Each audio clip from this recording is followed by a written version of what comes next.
Hello mga ka-trending, welcome back to ZK Trend. Inalabas na nga ng ABS-CBN ang Star Magic All-Star Games 2025. Siyempre ang ating Donnie Pangilinan ay magiging team captain at si Gerald Anderson naman ang magiging coach. Kaya naman marami nga ang nag-aabang at sobrang excited na para dito. Ready na rin ang mga Bubblies at excited na sa laro ni Donnie at syempre ang baby time ng Don Bell kung sakaling ang makapunta itong ating Bell. At alam naman natin na sobrang busy na nga itong ating Belinda, lalo pat nagsisimula na ang kanyang taping para sa kanyang solo movie. Hindi pa nga ipinalabas ng Star Magic kung sino nga ba ang kakalaban nila Donnie at ay nga dito sa post ng Star Magic. Who do you think will the Star Magic Shooting Stars battle against at this year's All-Star Games?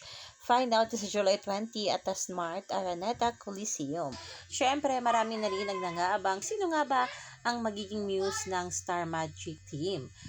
At kung hindi man magiging muse si Belle sa team ni Donnie ay sana naman mag-perform ito sa halftime nga ng nasabing laro. Kaya naman yan ang ating pakakabangan. Ayun nga dito sa ilang komento ng mga bula sa X. After 1 year, si Donnie Pangilinan ulit ang team captain. Iba ka talaga, boss. Alam namin na hindi ka papayag na hindi si Belle ang muse mo.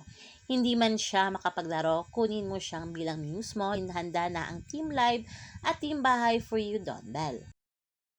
Muse or not, Donnie will always find a way na ibida si Belle, kaya please, attendance niya na lang kailangan.